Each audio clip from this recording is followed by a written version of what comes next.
श्रुतियों में अथवा पुराणों में भी कई जगह अनेक चरित्र आए हैं, अनेक उपदेश आए हैं, लेकिन हम जब उसे पढ़ते हैं कुछ अर्थ हमारे मन में आ भी जाता है, लेकिन शब्द का अर्थ उतना सीमित नहीं रहता। अनेक प्रकार के होते हैं, उसमें गूढ़ार्थ होता है, व्यंग्यार्थ होता है, इत्यादि अनेक प्रकार के अर्थ की छटाएं उसमें निगूढ़ रहती ही है। उसी प्रकार हरि कथा, मां की वाणी जो है ना, मैं ये दावे के साथ कह सकता हूं कि इतनी अर्थ छटाएं वेद वाणी में भी नहीं है। मां की लीला कथा में हर एक लीला का जो विलक्षण अर्थ हो जाता है, और जैसे मां कहती थी अपने लिए उटपटांग बातें, उन उटपटांग बातों के भी इतने गहन और गूढ़तम अर्थ हो जाते हैं कि दावे के साथ मैं कहता हूं कि कौन सा भी शास्त्र ग्रंथ निकालो, चाहे उपनिषद हो, पुराण हो, अथवा अन्य कोई ग्रंथ हो, उसके ऊपर का कौन सा भी भाष्य निकालो, तो द्वैती संप्रदाय का हो, अद्वैती संप्रदाय का हो, और नास्तिक संप्रदाय का भी हो, तो अगर पढ़ने लगेंगे ना तो एक एक मां की बात याद आ जाएगी। ये विलक्षणता सिर्फ मां की वाणी में ही है। किसी के साथ मैं यहां तुलना नहीं कर रहा हूं, जो वस्तु स्थिति है वो सामने रख रहा हूं। हाँ, हो सकता है महापुरुषों के मुख की वाणी ऐसी ही गूढ़ार्थ से भरी है, लेकिन उनका अध्ययन तो हम लोगों ने किया नहीं है। हमारे सीमित अध्ययन में मां की वाणी आई है, इसलिए उसका उल्लेख हम कर रहे हैं। किसी महात्मा का उपमर्द करने की मेरी इच्छा नहीं है, मेरी योग्यता भी नहीं है। तो मां के एक एक शब्द में ऐसी वाणियां निगूढ़ है, अर्थ निगूढ़ है। जैसे कह रहे हरि कथा ही कथा, स्पष्ट रूप से हरति इति हरि, जो हरण कर लेता है वो हरि। तो क्या हरण करेगा? तुम्हारे जेब की वस्तु नहीं, तो तुम्हारे पास ही रहेगी। उसकी अभिलाषा भी उनके मन में जागृत नहीं होगी।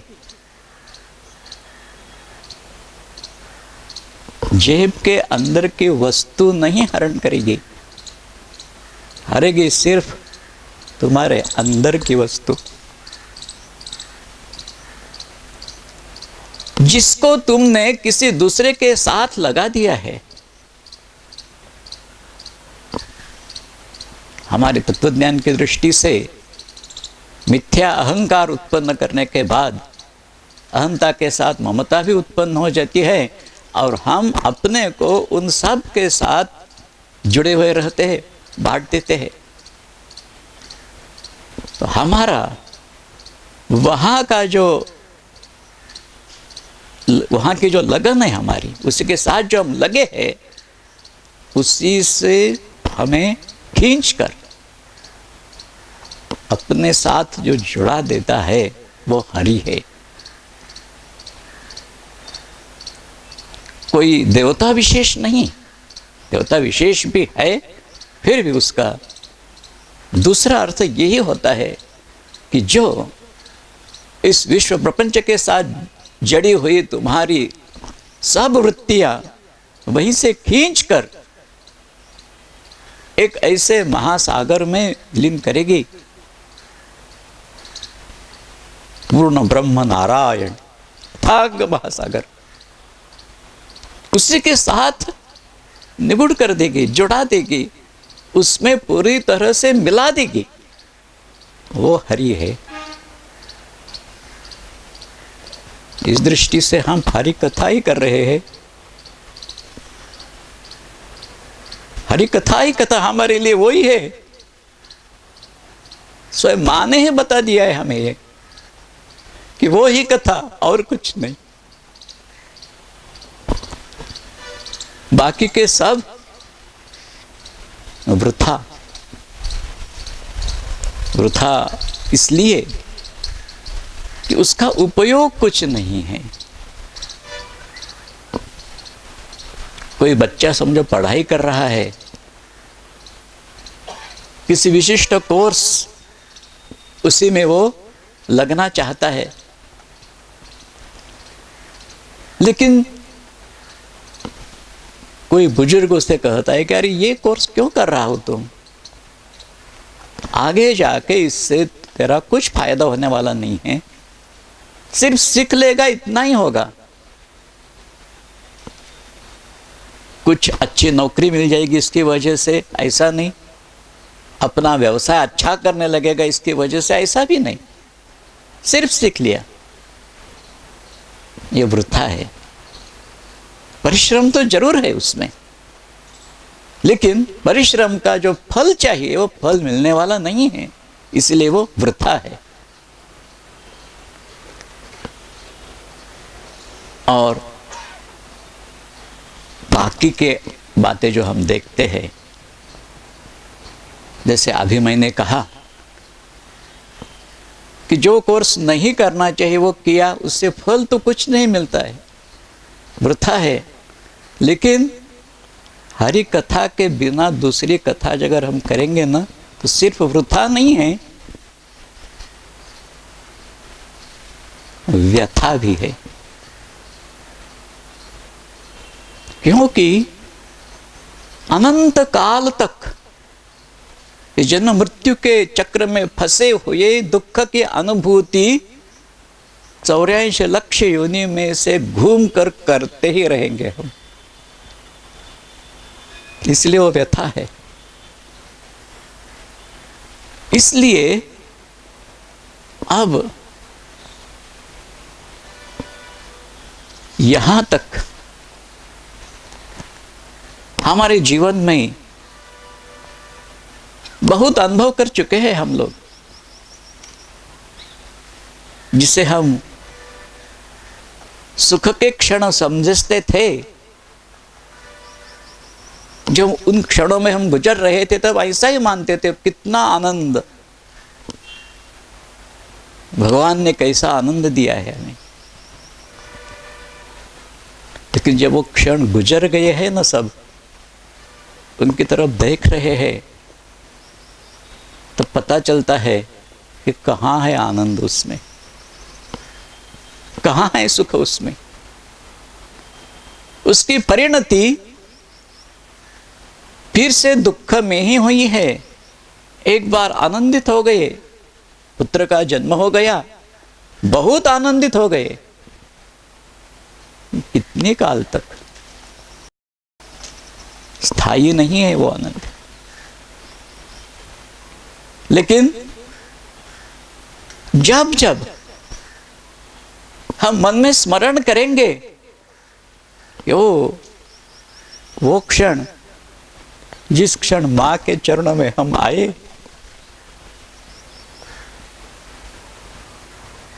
कि फिर से वो अनुभूति आनंद की, सुख की आती नहीं है? जरूर आती है, जरूर आती है। इसलिए इसके बिना जो कुछ है व्यथा ही है। जिसे हम आनंद मानेंगे उसका पर्यवसन दुख में हो जाता है, लेकिन इसका पर्यवसन दुख में कभी भी नहीं होगा, सपने में भी नहीं होगा। ऐसा मन में विचार भी नहीं आना चाहिए किसी के, क्योंकि किसी की भी ये अनुभूति नहीं रहेगी कि मां का दर्शन ये करके हमारे जीवन में कुछ दुख उत्पन्न हो गया, नहीं। लेकिन ये दुखपूर्ण जीवन के जितने जितने दुखमय क्षण हैं, उनमें एकमात्र स्मरण मां का करने के बाद क्षण भर के लिए क्यों न हो, सुख शांति समाधान उत्पन्न हो जाता है। इसलिए ये मातृकथा, इसका अनुशीलन हम कर रहे हैं, आयोजन भी किया है। दूसरी बात, जैसे मैंने कहा कि मां के लीला सहचर श्रोता बनकर हमें भाग्य प्रदान कर रहे हैं यहां, उसी प्रकार संयोजकों ने मुझे बताया कि कई लोग ऐसे हैं कि मां कौन क्या इसके संबंध में कुछ भी नहीं जानते हैं। तो उनके लिए कुछ कहना है, ऐसा मुझे सूचित किया।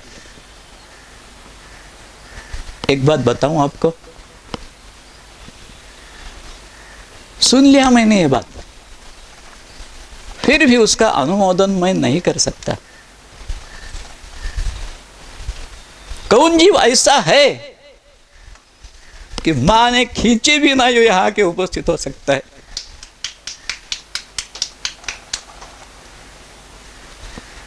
वो चाहे जाने या न जाने, लेकिन मां ने उसे खींच के लाया है यहां। इसलिए वो अज्ञात है मां की कथा के संबंध में, ऐसा हम नहीं मानते।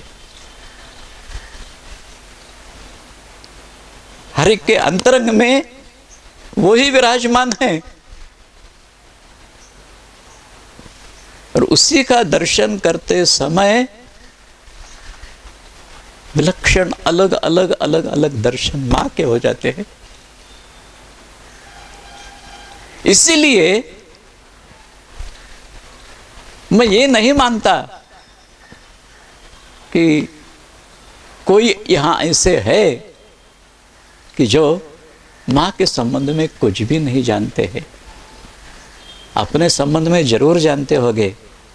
अपने संबंध में जो जानकारी, वो ही मां की जानकारी। मां हमेशा ये कहती थी ना, अपने को जानना, अपने को पाना। कितना भी दुख पीड़ित क्यों न हो जीव, कितने भी उसके मन में अभिलाषाएं क्यों न हो, जब एक बार मां की लीला कथा उसके अंतरंग में उदित हो जाती है ना, पूरी तरह से व्याप्त हो जाता है, पूरा जीवन व्याप्त हो जाता है।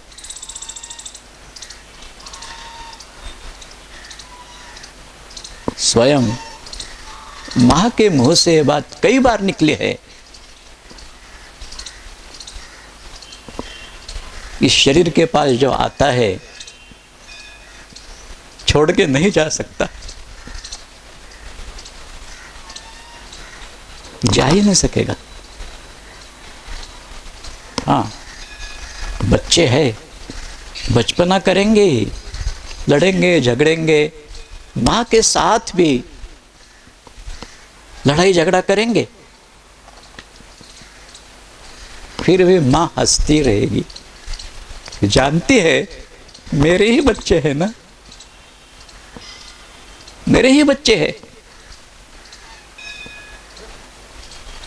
और मां की एक एक विशेषता अंश मात्र क्यों न हो, उनके अंतरंग में भी है ही।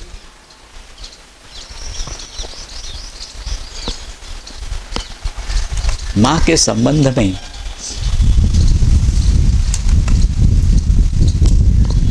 कोई ऐसा नहीं कह सकता।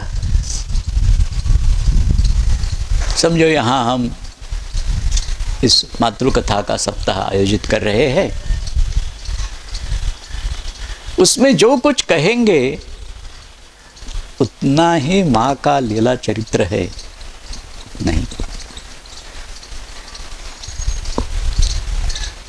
कितनी भी कोशिश कोई करे कि हाँ मैंने इतने सब ग्रंथ पढ़े हैं मां के संबंध में, जितना उपलब्ध है वाङ्मय वो सब हमने पढ़ लिया है और उसी को हम कह रहे हैं, माने पूरा मां का जीवन चरित्र कह रहे हैं। मां के लीला की विशेषता यही है, बात ध्यान में रखना। जिस प्रकार तुलसीदास जी ने श्री रामायण जी के बारे में कहा है,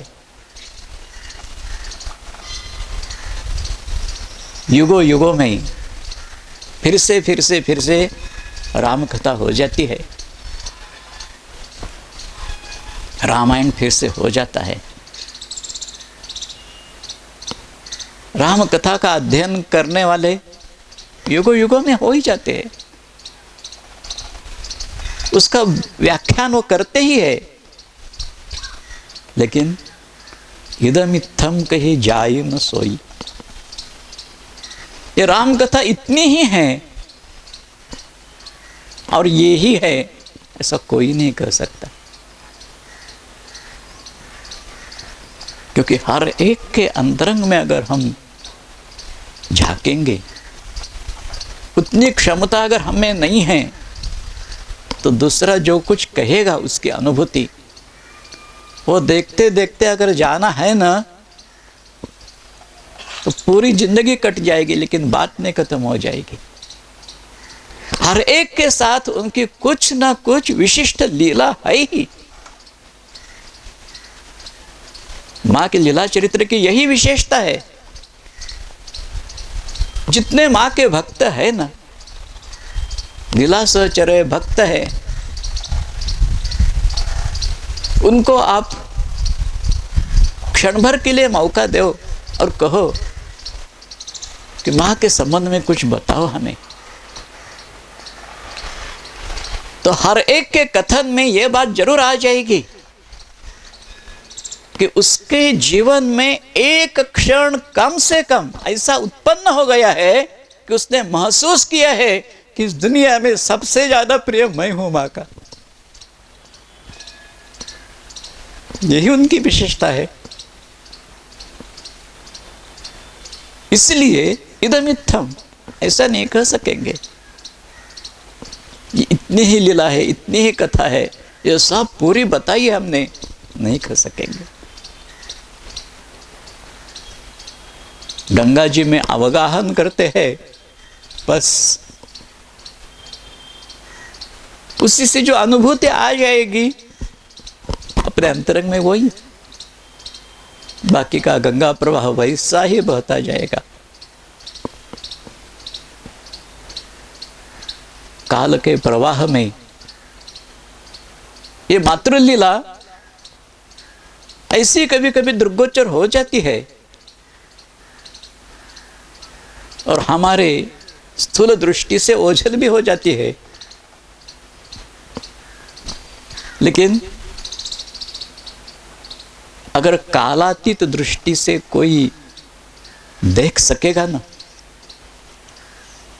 देखो ये सिर्फ शब्द है, ये कालातीत, उस पर दृष्टि रहेगी ही नहीं, एक रस ही रहेगा। लेकिन सिर्फ कहने के लिए मैं कह रहा हूं ये कि अगर कालातीत दृष्टि से कोई देखेगा ना, तब सिवाय मां कुछ भी दृष्टि में नहीं आएगा, कुछ भी नजर में नहीं आएगा।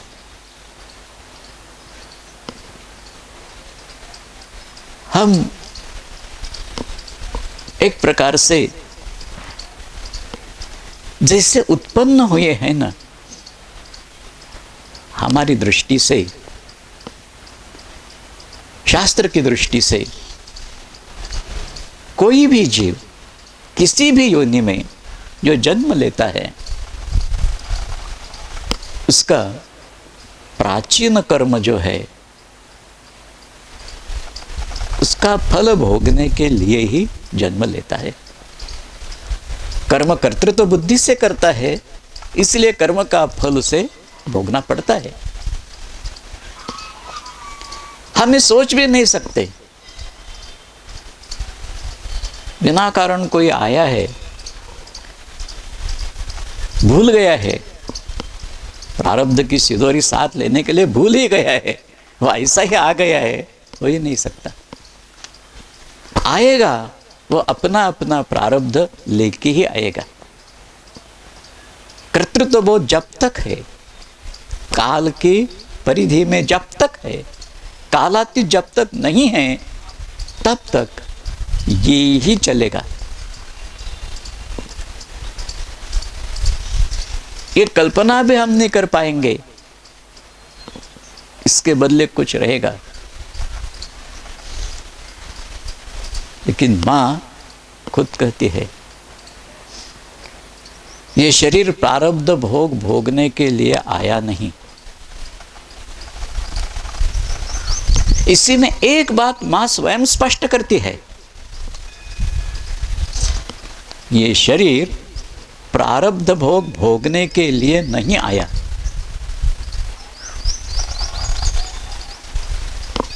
तो इसमें एक बात स्पष्ट रूप से मां सूचित करती है, प्रारब्ध लेकर जो जो जीव आते हैं ना, उनका शरीर पांचभौतिक है, पंच महाभूतों से ही बना है। और जब मां स्वयं कहती है ये शरीर प्रारब्ध भोग भोगने के लिए नहीं आया है, इसका मतलब ही है कि ये शरीर भी पांचभौतिक नहीं है। पांचभौतिक शरीर अगर जीव का है तो उसी मर्यादा में ही चलता है। हम अनेक रीति से अनेकों के अनुभवों में ये बात जरूर देखते हैं कि पांचभौतिक शरीर की जो स्थिति रहती है, उसके परिणाम जो जो रहते हैं, उसमें से एक भी मां के प्रति, शरीर के प्रति दृग्गोचर नहीं होता। कैसे? मैं एक प्रसंग आपसे सुनाता हूं। मां दिल्ली में है और गर्मी के दिन है, बहुत कड़ी धूप है, किसी के यहां जाना है, गाड़ी की व्यवस्था कर दी है। ठीक समय पे मां अपने कुटी से उतरकर आ गई। देखा तो गाड़ी की व्यवस्था की है, वो गाड़ी आई ही नहीं है, वैसी धूप में जा रही।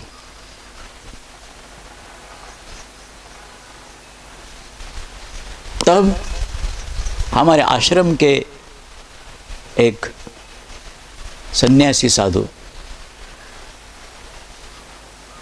चिदानंद नाम था उनका,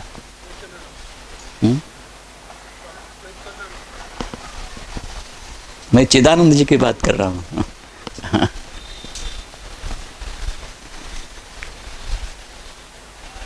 तो वो मां से कहते हैं, मां छाता लेके आता हूं, इतनी कड़ी धूप में मत निकलो। मां के मुंह से अभावित रीति से कभी कभी अपना परिचय निकलता है। स्वयं वो कहती है, एक बार जो भागवतानंद गिरी नाम के विख्यात है वो कांति भाई को मां ने ये कहा कि कांति, ये शरीर हमेशा अपने को छिपाए रखने की कोशिश करता है, लेकिन अभावित रीति से कब उनके मुंह से ऐसी बातें निकलती थी कि पूर्ण रीति से प्रकट हो जाता था। जब ये चिदानंद ने ये बात कही, इतनी कड़ी धूप में मत जाना, उनकी तरफ मुड़कर मां कहती है, देखो ये शरीर बाहर की कुछ चीज लेता नहीं, कितनी कड़ी धूप क्यों ना हो, गर्मी हो, जाड़ा हो, कुछ भी हो, ये शरीर कुछ लेता नहीं। क्या पांचभौतिक शरीर के संबंध में यह बात मुमकिन है? हम सब तो बाहर से ही लेते हैं, हमारे अंदर में जो हमें चाहिए वो देने की कुछ भी व्यवस्था नहीं। पांचभौतिक शरीर है हमारे। तो यहां स्पष्ट रूप से मां बता देती है कि बाहर की कुछ भी चीज लेती नहीं है, गर्मी का कुछ भी असर नहीं होगा।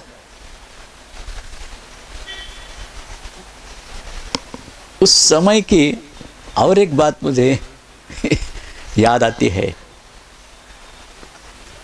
इस प्रकार की है। इधर कनखल में ही मां थी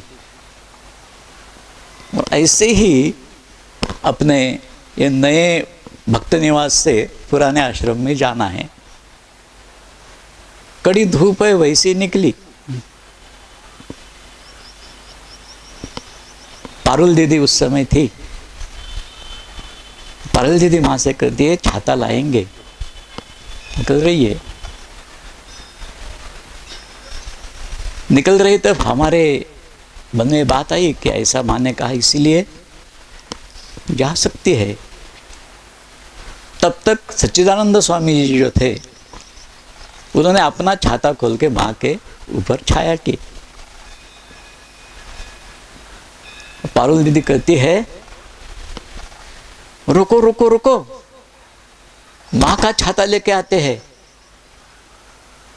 सच्चिदानंद स्वामी जी पूछते हैं, मां का छाता लेके आते हैं? इस दुनिया में ऐसी कौन सी वस्तु है जो मां की नहीं है? ये मेरा नहीं है, मां का ही छाता है।